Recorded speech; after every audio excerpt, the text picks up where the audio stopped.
नारायण किए तो परिवार रे कृष्ण प्रसाद बसु लिखिले नारायण किए पुओ दिन थिला नृसिंह होता संगे पाला गाइला एक प्रकार आमोद लगुला से जने वरिष्ठ गरिष्ठ गायक हेले कौन हम वर्तमान पाला गाइला अड़ुआ लगुच से निजर स्मृति शक्ति हर बसला सारू आउ जीवी नहीं ये समय बेसी कहवाटा ठीक नुहे बापा कहला ये अतिथि देवता स्वयं नारायण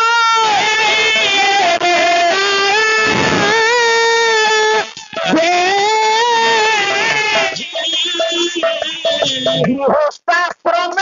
अतिथि सेवा करू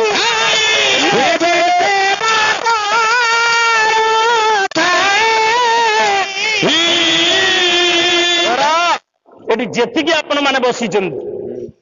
आपणक परिवार अतिथि होचंती नारायण नारायण आमे निरंजनपुर ग्रामर अतिथि नुह आमे पाला बेपारी दीर्घ 2 वर्ष पूर्व डेट फिक्स होइछि आमे आसीबु खाइबु पाला गाइबु पैसा नबो अतिथि कोन हां ठीक ठीक अतिथि न तिथि अतिथि तिथि 12 जना नथिबो आपणक गृहस्थाश्रम रे आसी अनाहुति प्रवेश करिवे से अतिथि से अतिथि के जदि कौन गृहस्थाश्रम व्यक्ति अभुक्त भाव फेरई दिए तार कौन गति हुए जानिछु मन रख 4टी आश्रम भितर सर्वश्रेष्ठ आश्रम गृहस्थाश्रम ये दुनिया रे जेते संत हुंतु जेते बाबाजी हुंतु समस्ते से गृह सृष्टि समस्ते पिता माता अवदमित जौन्य सह संबंध रे जन्म आज्ञा तू घर जदि अतिथि अभुक्त भाव फेरबे कौन हम लिखिले पराशर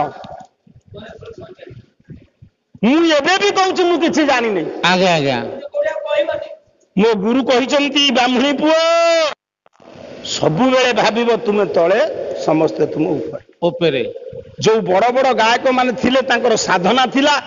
आमे तो तांको पाखरे किछि न आमे गोटे कौन पई गर्व करिवु मु नृसिंह होता तू नृसिंह होता 50 वर्ष पूर्व नथिलु आउ 50 वर्ष पर नथबु पाला अच्छी पाला थब सेमती मु कहिथला देवकी कंस बंदीशाल रे केते कष्टर पिला जन्म करथला सुभिला गोपाल घर बुढ़ी की पुण्य करथला केईटी दिन पाली थला डाकी देला परीक्षा रे उत्तीर्ण हला प्रकृत रे एई होची महिषी मां केवल कही देइचंती देवकी नंदन ठाकुर आपण पुओ कलेक्टर हेले माँ कहिबो मो कलेक्टर बाबू आस सी आउ कोठी कलेक्टर ही पारे यही गर्भरु जन्म होईछि ए अमृत भांडरू क्षीर खाईछि एई हातर कान मोड़ा खाईछि कृष्ण प्रसाद बसु लिखिले माँ देवकी डाकिला जेतो बेले देवकी नंदन ठाकुर आउ कान रे पड़लानी केरे बड़ दुर्दांत मामू ये दुनिया रे बापार मूल्य ठारू मामूर मूल्य भणजा पाखरे बेसी मामू मूल्य बेसी एक गोटे कथा कहूची तू तो पुओ पाई जेते पोशाक आनिकी दे जो दिन तो पुओ बेदी रे बसी बाहा हबो तू सळा तू पुओर मामू गरीब हो 150 टंकिया लुगा देले भी ताकू पिंधिबो तो पुओ बाहा हबो हां ठीक ठीक जो दिन तू घर को बहु आनिबू कोटी टंकार शाढ़ी कर से शाढ़ी पिंधिकी तो बहु बहुर मर्यादा पाइबनी मलासुर लुगा पिंधिब मातुल ठारू बंधु हे दुनिया रे नाही ता ना काई मातुल ना गोटिया लिखितिर गोटे पलारे माँ आ गोटे पलारे मामू माँ सहित तुलना हबारु ता ना मातुल केमिति मामू आज पंडित केड़े बड़ दुर्दांत भगवान कृष्ण को देखु देखु मंचरू गली पड़ा ये तो केते केड़े बड़ योद्धा केते सैन्य को मारी कृष्ण को देखु देखु कौन मंचारू खसी पड़ा जो कृष्ण गोपपुर गोपालुणी मान को लावण्य रूप दर्शन दे मजेइले हजेइले सी कौन मामूटा को एमती रूप देखा दे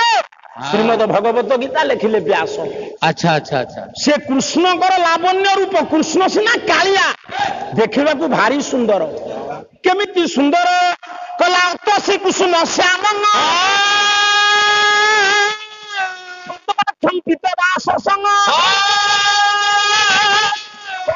मालिन कृष्ण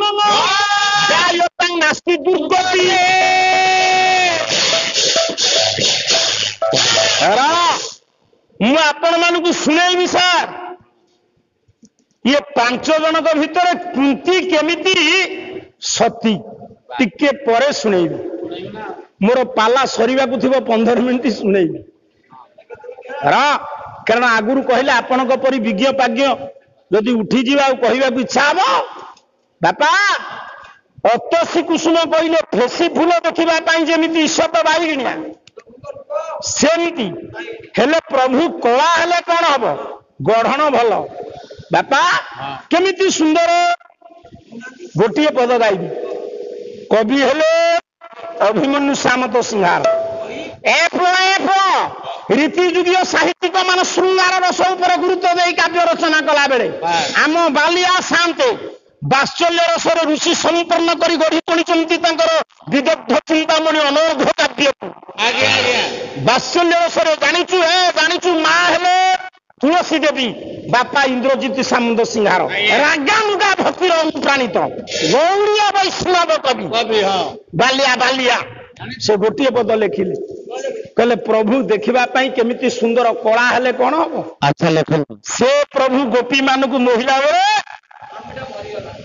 କେମିତି ସୁନ୍ଦର ଦେଖି କଲା କଳା କଞ୍ଜ ଦଳା ଅଞ୍ଜନ ମର୍କତ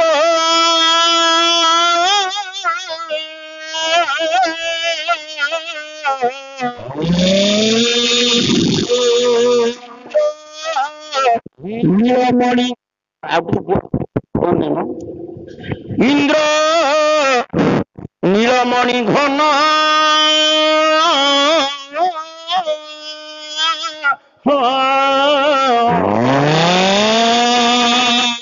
ସୁଧାନନ୍ଦ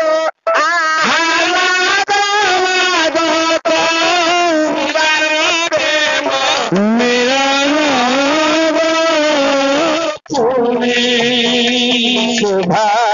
ସମୁଦ୍ର ମନ୍ଥା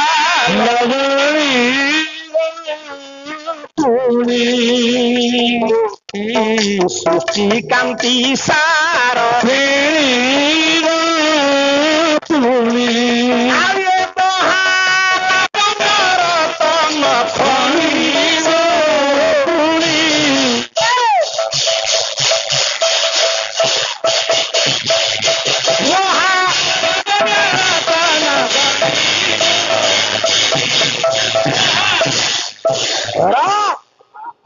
ସମୁଦ୍ର ମନ୍ଥା ଲବଣୀ ରୂପ ସାଗରକୁ ମନ୍ଥିଲା ପରେ ଯୋଉ ଲବଣୀ ବାହାରେ ସେଇପରି ପଣ୍ଡିତ ସୁନ୍ଦର ରୂପବାନ ହଉଛନ୍ତି ଭଗବାନ କୃଷ୍ଣ। ମଉସା ଇଏ ଖାଲି ସେତିକି ନୁହଁ, ଆଉ କଣ ଭଗବାନ କୃଷ୍ଣଙ୍କୁ କେମିତି ଗଢିଲେ ପଣ୍ଡିତ ବିଧି ଗୋଟିଏ ପଦ ମୁଁ ଆପଣ ମାନଙ୍କୁ ଶୁଣଉଛି। ସେଇ ଅଭିମନ୍ୟୁ ସାହିତ୍ୟ କହିଲା ସଂସାର ସାର କାନ୍ତି କି ଆଣିଲା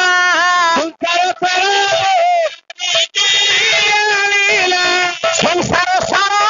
କାନ୍ତି କି ସଂସାର ସାର କାନ୍ତି କି ଆଣିଲା ଅମୃତ ମିଶାଇ ବାତି ବିହେ ମୂରତି କି ନିର୍ମାଣିଲା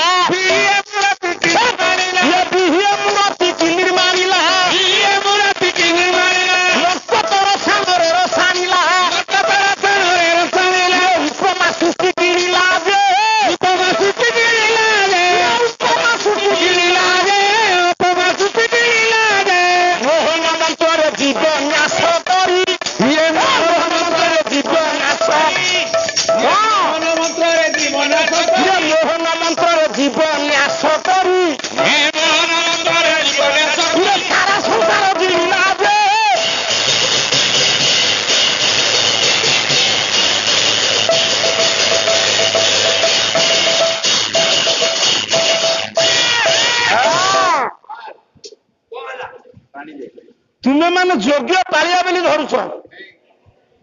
ମୁଁ ତୁମକୁ ଧରାଇବି, ତୁମେ ଧରିବ। ତୋ ଇଚ୍ଛା ହେଲେ ଧରିବୁ, ନହେଲେ ଧରିବୁନି।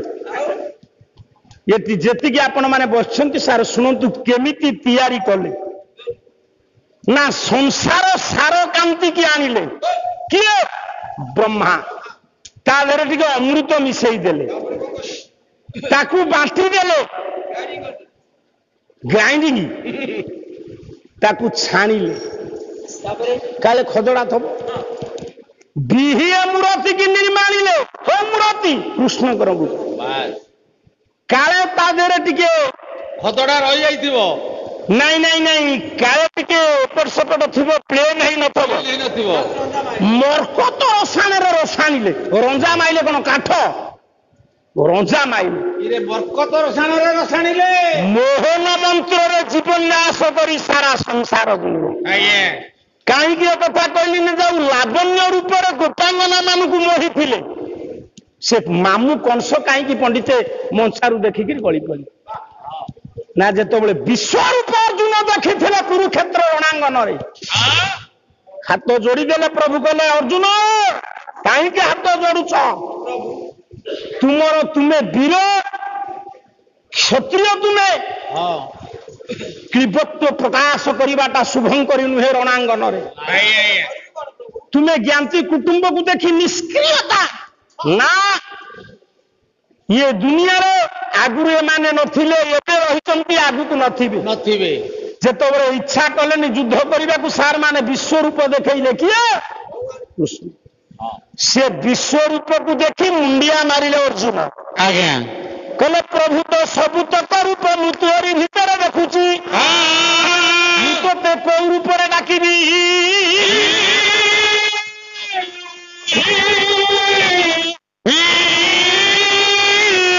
ସେଇଠି ପ୍ରଭୁ କହିଲେ ଶ୍ରୀମଦ ଭଗବତ ଗୀତା କହିଲା ଯେ କଥା ମାଙ୍କ ପର୍ଯ୍ୟନ୍ତ ଭଜାମ୍ୟହମ ବର୍ତ୍ତମାନ ବର୍ତ୍ତମାନ ପାଠ ସର୍ବସ୍ୱ ଆପଣ ମାନେ ଯେତିକି ବସିଛନ୍ତି ବିଜ୍ଞ ପ୍ରାଜ୍ଞ ଭଗବାନ କହିଲେ ଅର୍ଜୁନ ମୋର ଯେତେ ରୂପ ଥାଉ ଯେଉଁ ଭକ୍ତ ଯେଉଁ ରୂପରେ ମତେ ଦର୍ଶନ କରିବାକୁ ଇଚ୍ଛା କରିବ ଆଜ୍ଞା ମୁଁ ତାକୁ ସେଇ ରୂପରେ ଦର୍ଶନ ଦେବି ତାର ନିଚ୍ଛକ ଓଡିଆ ଭାଗବତ ପଦରେ ଜଗନ୍ନାଥ ଦାସ ଲେଖିଲେ କହିଲା ଯେ ମତେ ଚିନ୍ତେ ଯେଉଁ ମତେ ତାକୁ ମିଳଇତେ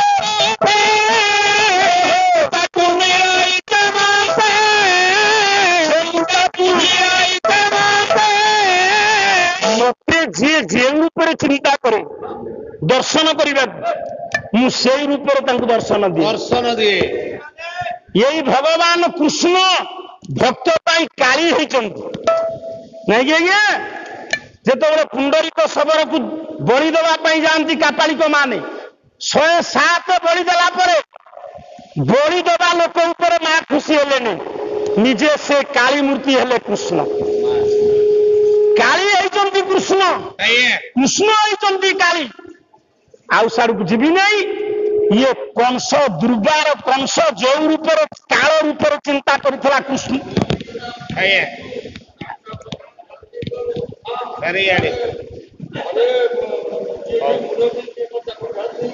ଆଜ୍ଞା ଆଜ୍ଞା ସେଇଠିକି ଯିବ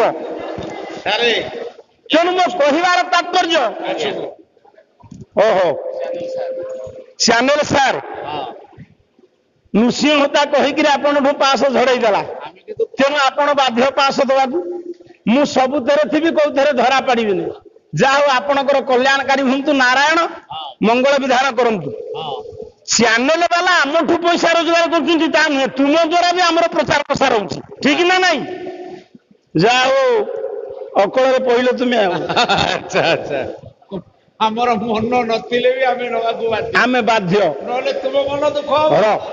ମୁଁ ଆଉ ବେଶୀ ଯାଉନି ସାର୍ କାଳ ରୂପରେ ଚିନ୍ତା କରିବାରୁ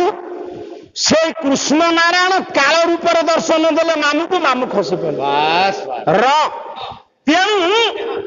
ତୋ ପରିବାରରେ ଅତିଥି ହଉଛନ୍ତି ଦେବତା ଅତିଥି ହଉଛନ୍ତି ନାରାୟଣ ଗୋଟିଏ ପଦ ଗାଇ ଦଉଛି ତୋ ପରିବାରରୁ ଅତିଥି ଫେରିଲେ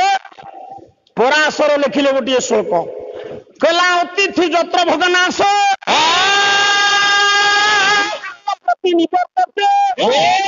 ଉତ୍ତର ଦଶ ନାଶନତି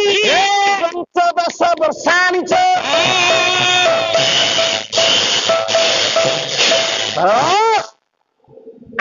ଆପଣଙ୍କ ପରିବାରରୁ ଥରେ ଅତିଥି ଫେରିଗଲେ ଆଜ୍ଞା 15 ବର୍ଷ ପର୍ଯ୍ୟନ୍ତ ପିତୃପୁରୁଷ ମାନେ ଅନ୍ନ ଜଳ ସ୍ପର୍ଶ କରିବେ ନାହିଁ ବୋଲି ପରାଶର କହିଛନ୍ତି। ଆଉ ମନୁକୁ ଆଡକୁ ଯାଉନି। ତାହେଲେ ଆପଣ ମାନେ ବିଚାର କଲେ ଗଣେଶ ହେଲେ କିଏ ନା ବାପା? ଜୀବନ୍ତ ଗଣେଶ। ଜୀବନ୍ତ ନାରାୟଣ ହେଲେ ଅତିଥି।